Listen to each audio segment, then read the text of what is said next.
Welcome back to Main Street Insights. My name is Glenn Morano. I own a marketing firm in Central Connecticut, and one of the things that I love to do is hear the stories of entrepreneurs telling me how they started, the journeys, the drama, the setbacks, the recoveries, the victories.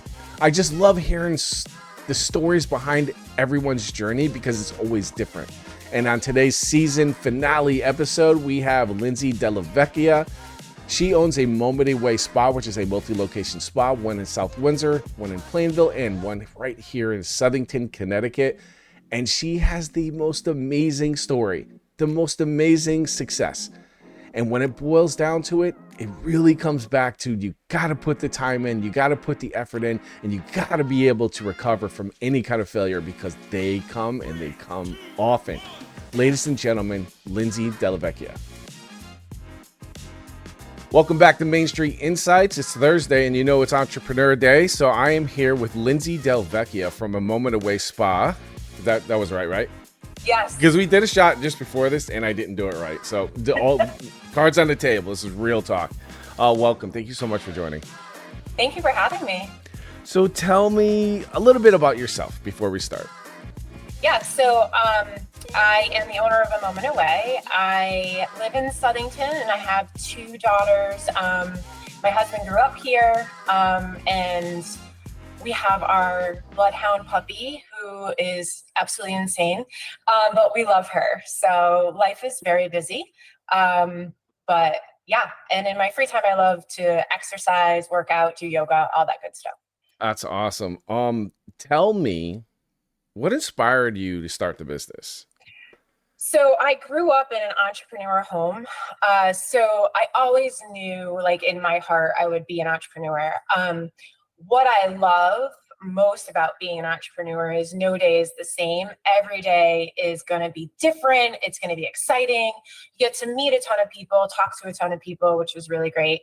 So I knew I'd always be an entrepreneur. And then I started in the fitness industry pretty early, went to UConn for nutrition, but about halfway through that, I decided massage was more my calling, went to massage school and just knew I was going to open a spa and I just absolutely love it. So I love helping people, inspiring people to be healthier and to take care of themselves. And I love the title, A Moment Away. It's just that it just communicates the fact that, listen, this is a place you can get a moment away from whatever is going on in your life. A moment away sounds perfect. So tell me about, all right, so you have 3 locations now, but I want to talk about the past. What were the biggest challenges you faced in the early days? So I think in the early days, the biggest challenge that I had to learn was how to grow a team, how to find people who connect with your values and things like that. Now, I've been in business for 18 years, so access to podcasts, training, all those things that we have access to weren't as accessible then. So it really was just kind of having to go to the library and pick up books, or maybe you happen to talk to another business owner who was able to guide you in the right direction. So that was by far the biggest challenge that I had. And now that I think about it, you're right about that, because this stuff, the amount of knowledge that's available to us now is insurmountable. Like you can literally ask an AI a question and get a direct answer now. They used to be like, just what you said, it would be hours and hours at a library if you even found the book you were looking for. Right. Yeah. And then obviously social media started, so that helped, open horizons. But that was a challenge for sure in the beginning. So it costs a lot of money to start a business, more so these days than ever before. How did you fund your initial operations? Did you get it? What kind of, did you bootstrap it or did you get support? So I don't know if people would take this advice because I don't think that it is like necessarily the best business strategy. However, at the time, I had a 2-family house and I second mortgaged the house to start the business. Not uncommon. I hear a lot. Yeah. And although I don't know that that's the best strategy, but I started the business I think I did second mortgage for like 30,000. It wasn't a lot back then. And at the time it felt huge, but now it's like your average car is that much money, right? More. So, yeah. 48,000 So, these days, everybody. yeah, yeah. So that's how I originally started. I started with no clients. I think I had like a few $100s left in my bank account, and I just jumped in and I hustled. It was, yeah, Yeah. knocking on people's doors, introducing myself, like old school marketing. We didn't have social media. So yeah. Yeah, it's funny because one of the things that I say, and I probably said this already in the podcast, is like you trade your 8 hour a day job for like a 14 hour a day job, but it's worth it. It's so worth it in the end because you're very successful now, and I'm so like now that I'm hearing a little bit more, and I'm started peeling the onion away a little bit. This is starting to become more impressive. Looking back, what's the one thing you wish you knew before you began your business? So I think that's a really hard question because I feel like it changes, Mm. right? Like each day. I think understanding financials a little bit more going into it would probably have been a really great place to land. And I know they always say like make sure that you have the right support team. And I did. I had an attorney, I had an accountant, I had a banker, but I didn't really understand what all of that meant. Like, what is my P&L? What is the bottom line? What is that compared to my cash flow? All of those really deep questions. I wish I had paid someone to teach me that sooner. Yeah, I starting my agency, I had the exact same issue, and I'm still dealing with those issues even today as residuals that I have to like, oh, all right, this is still a problem. It still has to be fixed. And I totally get what you're saying. Um, it, yes, 100% right.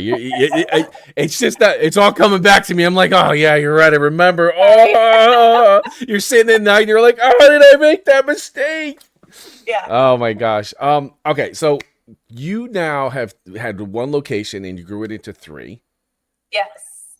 So besides what else, like how did your business, how did you get from there to three? How did you evolve that? Yeah. So, like I said, in the beginning, it was me alone. I really, really just hustled. We were lucky to have an amazing support from the Southington community. So, I didn't grow up here. I grew up in a different town, but I can say like the community here is exceptional. Like it's a larger town, but it has that small town feel, and everyone supports each other, right? And so like we would go to the apple harvest, or we would join the chamber, like we worked with other businesses, and everyone was so open and so welcoming. And the client base, like exceptional client base, like I truly adore our clients. And so between my hustling and getting out there and connecting, but then also it's really about the community support. It really is in Southington. I mean, even Wolcott, for example, and just that Central Connecticut feel. Just like you Yeah. said, it's just people are just into it. They're just like, you have a new business? Oh, let's try it out. And it's just it's an amazing support system. You are not wrong. What does a typical day look like for you now? Because I know you got the kiddos, you got the bloodhound. Yeah, she's a trip. So love her dearly, but that was a humbling experience. But anyhow, so for me, I wake up, I usually get up earlier than the rest of the household so that I can either do yoga or have some time to just kind of collect my thoughts. Then the kids get up, get off to school, all that good stuff. Then I generally am fielding messages from the team. So, just making sure that everybody arrived where they need to be, that everybody, there's no any issues scheduling wise, things like that. And then depending on the day, I mean, like today, for example, I'm having two interviews lined up, and then I'm taking clients tonight. Tomorrow I'm at the front desk. So, and then yesterday was like, paying bills and marketing and stuff like that. So it kind of just depends on the day. Best laid plans, right? Like they change often. One thing that I listened to this weekend was, and it's so true, like as a CEO or a business owner, however you label yourself, your main job is going to be taking the uncertainties and turning them into something positive and trying to manage the chaos, right? So my staff actually got me a mug for Christmas, or maybe it was my birthday. Either way, it says that my title is the chaos manager, which is awesome. But I wouldn't have it any other way. And my team is absolutely phenomenal. I have such a great support with them as well. And they all do what they need to do, and it's amazing. It's amazing. I hear that so much about the team and how the shout out. I love that. So shout out to the team. You have no idea how important it is that support system being in place, solidified, and on a consistent basis. Tell me about a recent project or initiative that you kind of implemented that you're pretty proud of. Probably starting the third location, right? So we did that build out in September, October, November, and then opened in December. So I think we're like 6 months in now. That was a big jump, right? Like, so from 2 to 3. And now I'm spread between 3 locations, but it's pretty awesome because I have, like I said, amazing people that are my work family, right? And my team, and they have just been phenomenal. So I'm proud of it, but really it's the team who's doing the best work. So I guess I'm proud of my team, really, because they're phenomenal. That's that again. See that support system. Let's go, team. Yeah, they're spectacular. So what are the so I mean you're obviously you're in a successful position. You got 3 locations open. What are some of the strategies that you're willing to share that helped you get to that stage? So I think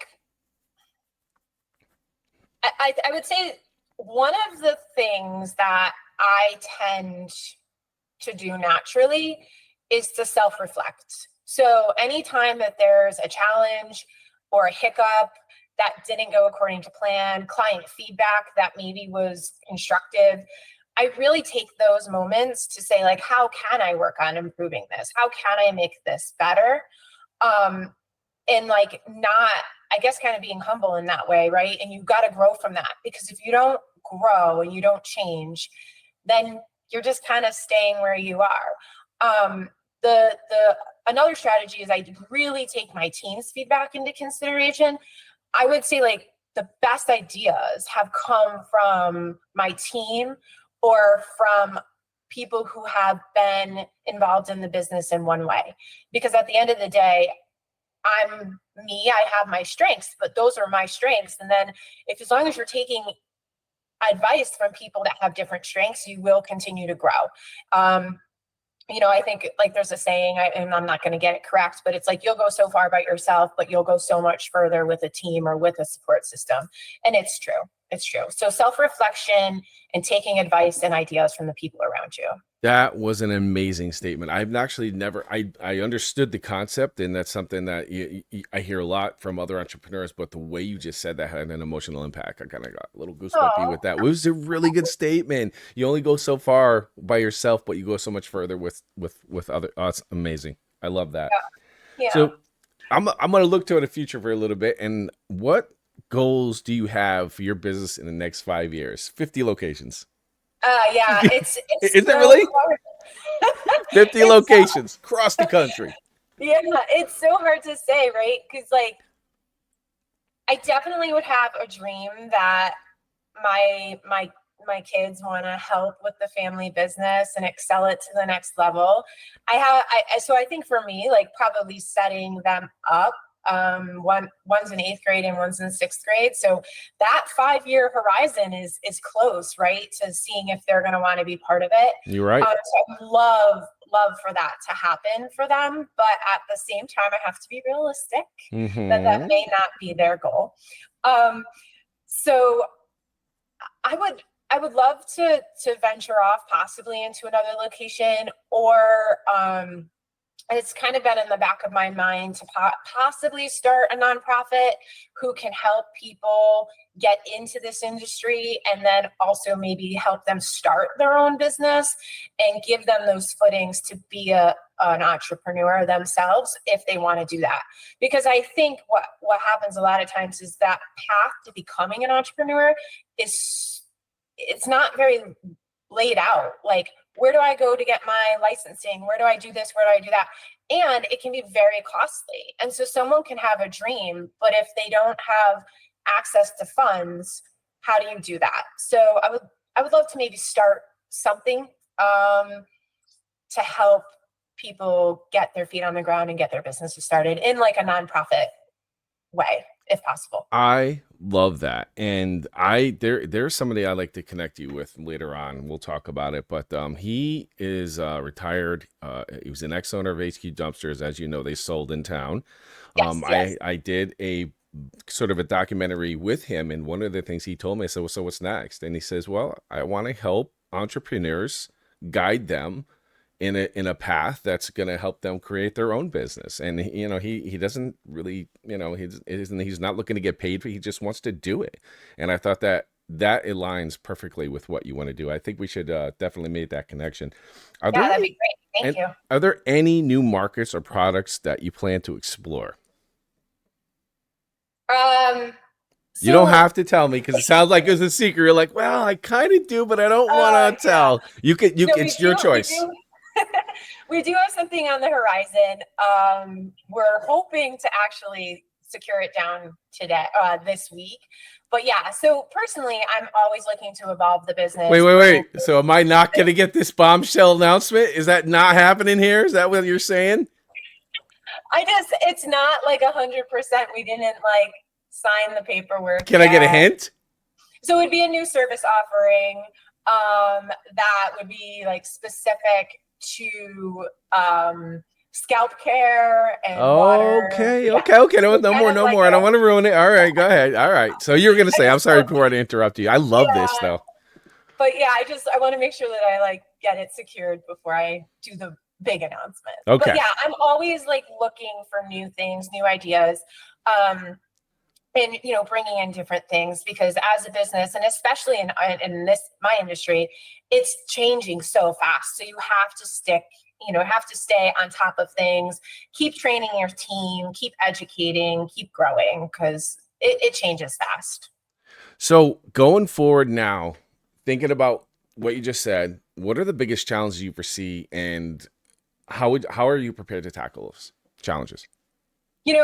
I listened to one of your other podcasts and I was thinking about that, right? And I was like, what are the biggest challenges? So I think finding, I think if I'm going to keep expanding locations, like, funding and understanding the financial side of it is huge. On a day-to-day, I think just communication with the team, right? And how do you do that when, like in our setting, team huddles is really hard because schedules are just all over the place. We don't have like a set open and set. People are coming and going all the time. So communication, I think, is probably my biggest challenge. And how do you keep a personal connection with everyone, especially when it's such a techie world where it's mostly apps where you're communicating or through emails and stuff. So I think that right now is my biggest challenge, is how do I stay connected and meeting everybody's, I mean, not really love language, but I guess it's kind of a love language, and not in that emotional relationship. It totally is. But we all have our ways in which we feel valued and connected. And so I think I'm trying to figure out, how do I do that for 60 staff members, right? Because we have a team of 60. So It's like, how do I create that value for everyone? Because I look at all of them as family and they're all super important. But how do I learn what each style is? Like, so that's my new biggest challenge, I think, for me personally. That's such a deep challenge too. And it kind of shows that testament that you really do care about your staff, and you want to make sure that you're making that direct connection with them and they're just not a number. I love that. I'm falling more and more in love with your business, by the way. So you have kiddos, you got the bloodhound, you got some family. How do you manage the demands of your business and your personal life or Yeah, so family that's life? that. Yeah, no, it's been a challenge. So um it's been a challenge. So I've tried to do my best to set boundaries, but I'm not fantastic with it. So I really try when possible to spend as much time with the kids as I can, because we all, if you have kids, well, any relationship that you know that time is short, right? And that time that you have to connect with that person and to enjoy it, it's short, in the whole, even if you live 90 years, it always goes too fast, right? So, It's almost like um, segments, right? You yeah, want to make sure you're part of at least some part of that segment. yeah. And like just being like really trying to be as engaged as I can. Now, I'm sure if you ask my kids, they would tell you I'm not always hitting the mark, but I'm trying to spend a little less time, um, in my personal space, like on the phone and on social, and I've even found myself not taking pictures and videos as much because I just want to live in that moment and just soak up that energy that's there. As far as work, I have or running the business, I'm trying to be very intentional with my time and structured with when I'm available and when I'm not, which is really hard. It's really hard. But when I have an opportunity to be around friends and family, I want to be 100% engaged with them. It's I love that, and you're 100% right. And it's so hard because even when you're being 100% engaged, in the back of your mind, you're wondering, oh, what about this person? Or, oh, I don't know, I didn't talk to them today. And no, Yeah. it's difficult, but uh, I, I, I think that you got it at least. I think you have the philosophy. I think you're gonna nail it. I think you're gonna crush it. What's one piece of advice you're gonna give that you could give to a new entrepreneur about maintaining this balance? Yeah, that's a good one, It is a right? good one. Love it. Because I love my questions. I can say be intentional, be this, be that, but then the chaos happens, right? Or the financial demand happens. Because at the end of the day, we are responsible for the revenue for the company, ourselves, our family, and our team. And so that is a massive responsibility, and it is always in the back of your mind.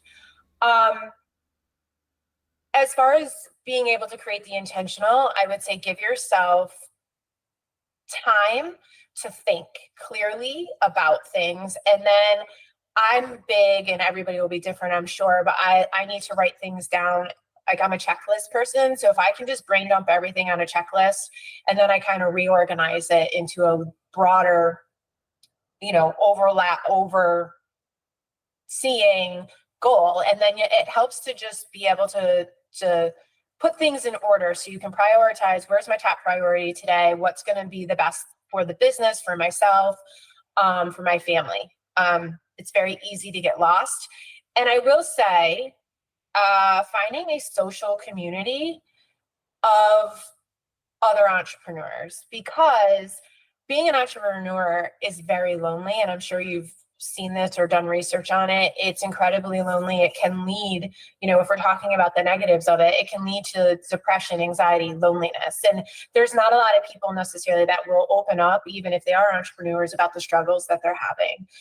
But finding that community, either a small community, even if it's a social media community, um, somebody that you can connect with and say like, hey, I'm really struggling today. How do you overcome this challenge? Because a lot of times you don't have HR or, Nope. a You coworker sure that, don't. and when you're the owner, you are the leader. And so you can't go to your team and say, hey, What this do you is think happening about this or today. that? Right. Because Yeah, then, like, I mean, you can, but if you're like in a tough space, because they need to know and feel confident that you're leading and that they can follow you and have their back. So yeah, that would probably be another piece of it, is make sure you have some type of outlet of other like-minded entrepreneurs that can support you. uh, so exactly what you said, and then exactly in the way you said it, because I found myself in that situation more often than not. And I, to the point where I almost feel annoying That I'm annoying people. Yeah, I see. I think you might have that same experience. But I did find a wonderful mentor, and he literally gave me his personal cell phone. He said, "You are welcome to reach out anytime." And that shout out, Rob, you know who you are. And it's having that connection makes just exact alleviates the depression, like you mentioned earlier, because it's a lot less. And then the confidence booster of being like saying, given an idea, knowing that you're right on that, and then being kind of validating, like, okay, now I'm going to go do it. And it worked. And it's a wonderful feeling. It really, really is, having other entrepreneurs get your back because they understood where you're coming from. Yeah. Yeah. Cause there's definitely a level of, you know, I don't want to say like fear, right? Because it's such a negative emotion, but it can be scary. And so you're just like, am I making the right decision for myself, my family, the people I love? Is this the right thing to do? Yeah, so just finding that support group is huge. So now I have a couple additional questions. We're getting to the end here. What has been your most effective marketing strategy? That is, so it's interesting because each location is its um, own energy and its own thing, right? So like in Southington, it was very much just getting into the community, letting people know we were there. And it just really snowballed. And that was great. When we opened Plainville, we actually took over a space that was a different spot. So I feel like that kind of helped people just to know there was already a spa in that space. And so it was already their routine. It was already their process. So to go there, I think that helped significantly. And now, right, opening South Windsor from a marketing strategy, it's totally different than 18 years ago and 10 years ago, or 10 years ago.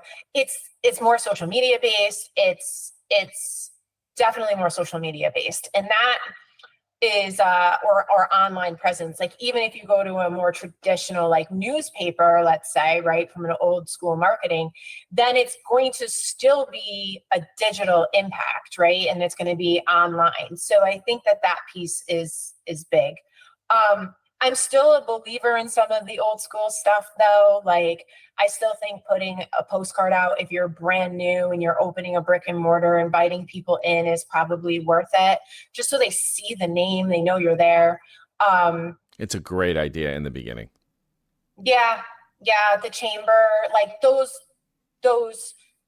brick and mortar type things. As far as online sales and stuff like that, that's an area I haven't dived into, so I'm not too sure. But I guess that would be mostly online. But yeah, I don't know if I really answered your question. I think I've done it all. No. You totally answered my question. No, 'cause I totally get it. One of my clients, USA Tree Service in Southington, Yeah. he does a plain white paper with his logo and saying on the back, it says we're in your area or whatever the case may be, whatever he's got in messages.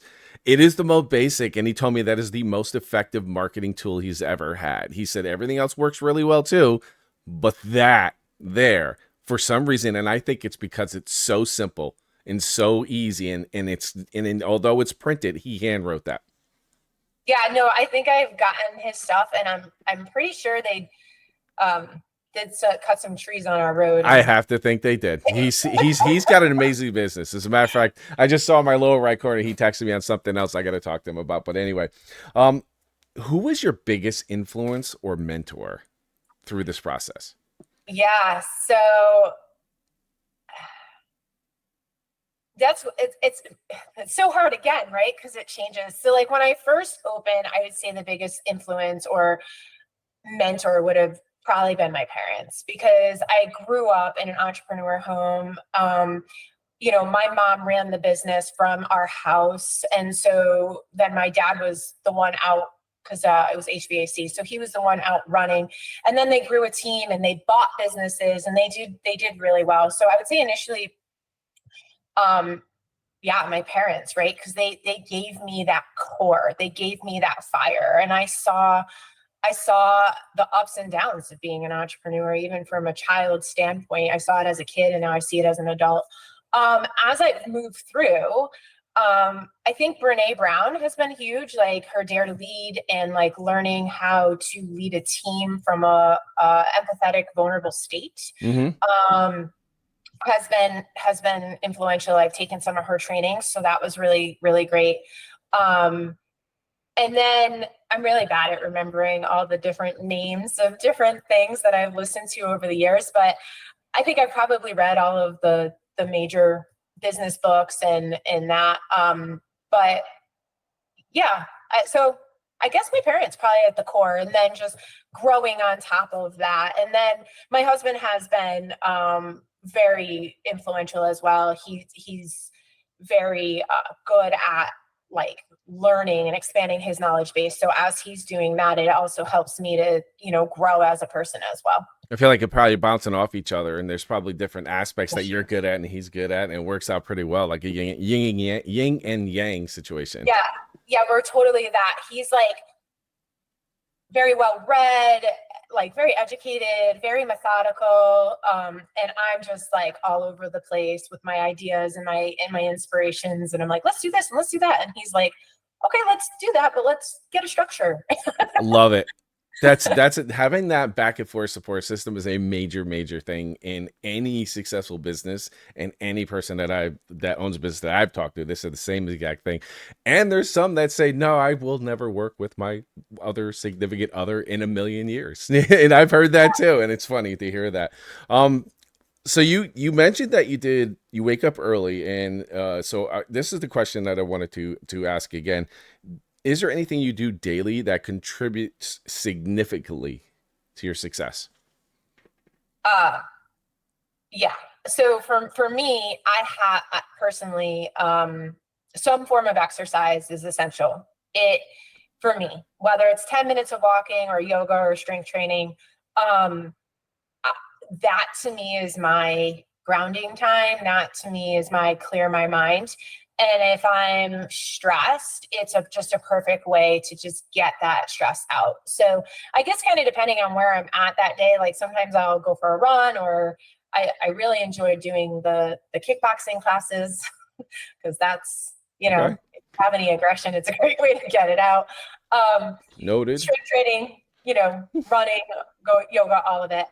And then I think just making sure that I'm spending time connecting with my family as well, because I think if you can fill those little pieces of yourself, then the business kind of will follow, if that makes sense, because you have the energy, you have the space, you have the mental capacity to tackle what's coming at you next. Awesome. Lindsay, thank you so much. That is it for the questions. And as you know from previous podcasts, I always give 15 to 30 seconds. The floor is completely yours to speak on your business, politics, personal life, whatever you would like to speak on. Off you go. Yeah. So I think for me, I just really wanted to just kind of say thank you to you for having me on, and then also like the community and my team and my family, because at the end of the day, they're the reason that I'm able to do what I do, because they are supporting me. And I also say, like, if you have the desire to be an entrepreneur, and go for it, right? Don't be held back by what society says you should do, like a 9 to 5 or whatever. And I think that we're changing right now a little bit in society, which I think is great, but it's okay to color outside the lines and go for it and have a little fun in life. And what's the worst that happens? You end up back up at the job that you left. Yeah, exactly. Lindsay, thank you. That was amazing. I love it. Thank you so much for being on Main Street Insights. Every Thursday, 9 a.m. is our premiere, so check us out. Hit that like and subscribe button. I'm sure I'm going to say it on the closing part of this part. Lindsay, thank you again so much. Thank you. It was great. Lindsay, thank you so much for spending your time today and carving out an hour of your very busy schedule. That was the most amazing journey. Like, it was so impressive. So this is our season finale, and I just want to thank you, the viewer, for watching, putting those numbers up, hitting that share and the likes, and and dropping comments. It really helps push the algorithm up for me, and I really appreciate all that you have done for us, you, the viewers. Thank you. And I want to thank all of my entrepreneurs this season for coming on board and, again, taking time out of their day to speak with us about their journey through their entrepreneur life and their businesses. We're going to be back in mid-July-ish. In the meantime, I think I'm going to put a bunch of shorts up. So Jeff, definitely check that out. Again, thank you so much for making this very first season special. We'll see you in mid-July.